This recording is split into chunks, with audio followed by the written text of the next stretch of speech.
Bonjour, nous sommes à la troisième caractéristique du vrai amour. Troisième caractéristique du vrai amour. Nous avons vu la fois passée les deux premières caractéristiques selon 1 Corinthiens chapitre 13 du véritable amour. Il s'agissait de la patience et la bonté.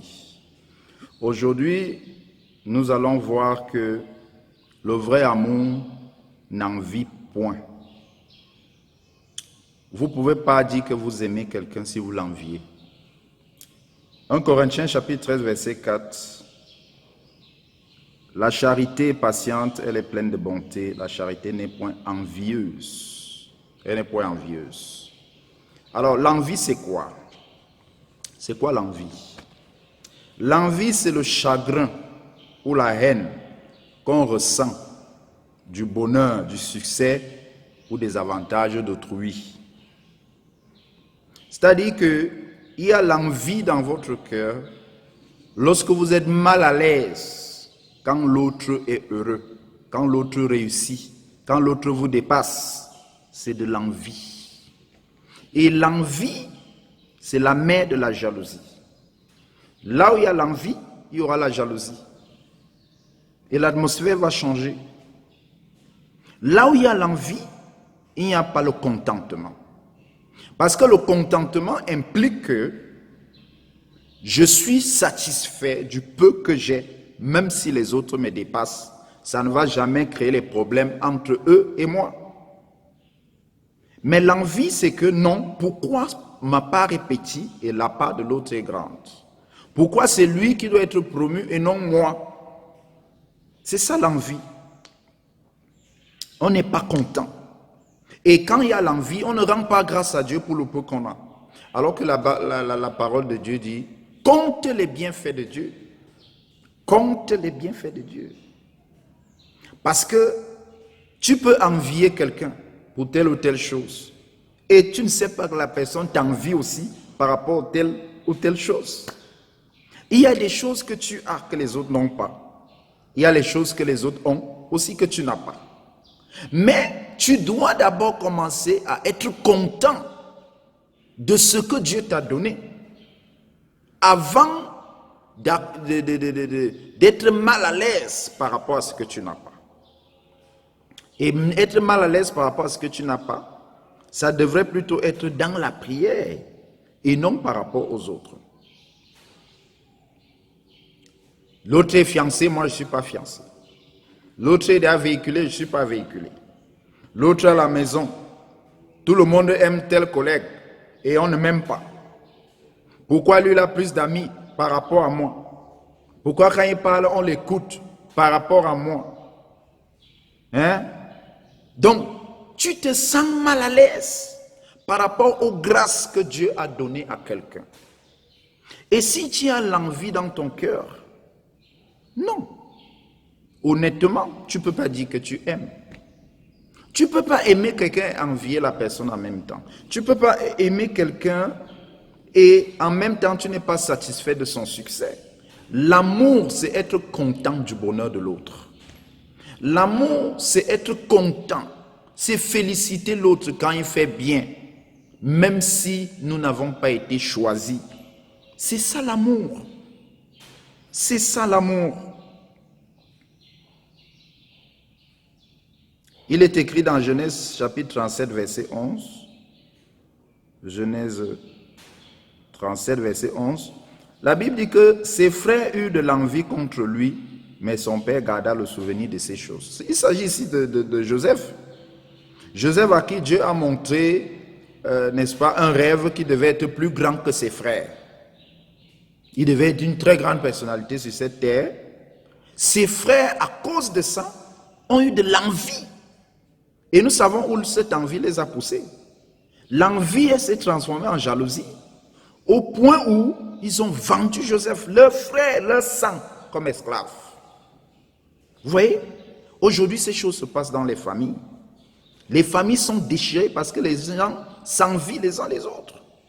Quelqu'un qui est positionné dans la famille, il ne veut pas que l'autre monte pour atteindre son niveau. Il fait tout pour bloquer la personne, Parce qu'il veut être le plus grand, il veut être le Dieu de la famille. Il n'y a pas l'amour. Il n'y a pas l'amour. Ou alors Dieu a positionné ton petit frère par rapport à toi, ou il a positionné l'enfant de la coépouse de ta mère comparativement à toi, et tu es mal à l'aise, tu fais tout pour détruire sa vie, pour détruire sa carrière. Tu as un problème, c'est que tu n'as pas l'amour. Et quand l'amour de Dieu va remplir ton cœur, tu auras la paix. Quand tu auras le contentement et que tu vas comprendre que je n'ai pas besoin de combattre les autres pour ce qu'ils ont, j'ai seulement besoin de me tourner vers Dieu qui les a bénis, pour que ce même Dieu me bénisse aussi. Et c'est en ce moment qu'il y aura la paix dans les familles. Comment est-ce que les frères peuvent avoir l'envie les uns contre les autres? Les frères de Joseph l'ont vendu comme esclaves, juste parce qu'ils ne voulaient pas. Ils étaient mal à l'aise. D'abord, le père de Joseph l'aimait plus que ses frères. Et ça les mettait mal à l'aise. Joseph n'a pas demandé ça. Joseph n'a pas demandé à Dieu de lui donner un rêve. Mais il était victime de ses talents. Il était victime de la grâce de Dieu qui était sur lui. Et ses frères l'ont vendu. Est-ce que tu es content du bonheur des autres? Si tu envies quelqu'un, ne dis jamais à cette personne « je t'aime ». Ce sera l'hypocrisie. Ce n'est pas la vérité. Ce n'est pas la vérité. Il y a même l'envie dans les églises. Il y a même la jalousie dans les églises. Il y a la jalousie dans les chorales. Lorsque une nouvelle personne arrive dans la chorale et la personne est admirée pour sa qualité de chanson par rapport à toi, comment est-ce que tu te sens? Tu sens que la personne va prendre ta place. Tu sens qu'on ne va plus t'acclamer, on va plutôt acclamer l'autre. Mais comme tu n'as pas le contentement, comme tu n'as pas l'amour, tout ce qui t'intéresse, c'est ta renommée, tu en fais un problème. Et c'est comme ça qu'il y a les coups bas dans les églises. Pour des gens charnels qui n'ont pas l'amour dans leur cœur. Notre société a besoin d'amour. Il y a beaucoup de problèmes d'amour dans cette société. Les jalousies qu'il y a dans les familles, qu'il y a dans les entreprises, les problèmes qu'il y a, n'est-ce pas, dans la société, dans le voisinage, c'est un problème d'amour.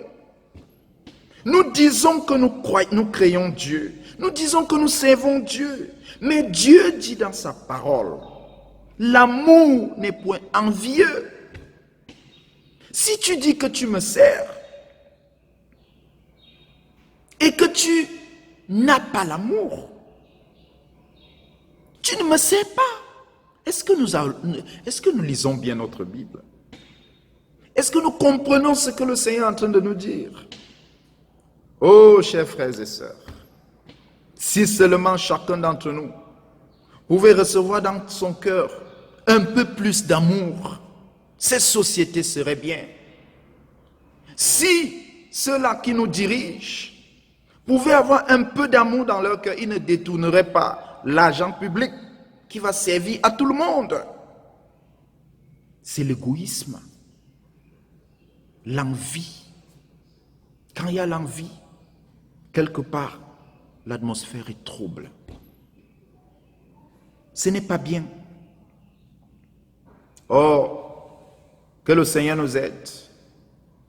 Nous avons besoin que le Seigneur nettoie notre cœur de toute envie, de toute jalousie. Que Dieu nous donne le véritable amour. Cet amour vrai et authentique. Cet amour vrai. Il y a même certains hommes qui sont bizarres par rapport à leurs épouses. Ils veulent rester la tête. Donc, quand Dieu donne à sa femme un travail où elle va gagner plus que lui, l'homme, il est mal à l'aise. Mais tu dis que tu l'aimes alors comment? Comment tu vas dire que tu l'aimes? Non, ça ne doit pas être comme ça. je souhaiterais que nous puissions prier. Cher ami, si tu veux ressembler à Dieu, si tu veux être un bon chrétien et qui a l'envie et la jalousie dans ton cœur, sache que tu ne peux jamais aimer comme Dieu te demande d'aimer.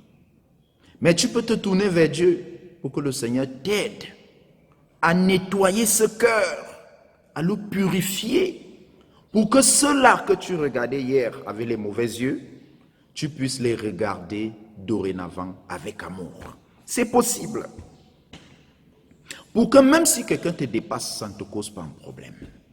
Même si ton collègue est promu par rapport à toi, alors que tu penses que c'est toi qui méritais, ça ne te dérange pas.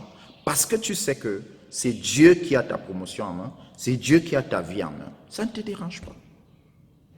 Est-ce que nous pouvons prier? Seigneur notre Dieu, notre Père, je prie que tu aides l'humanité. Aide tous ceux qui écouteront cette parole.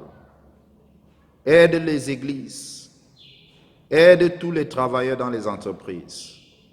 Je prie que tu déverses ton amour dans les cœurs pour qu'il n'y ait plus de haine, de jalousie, parce que tu dis que l'amour n'en vit pas.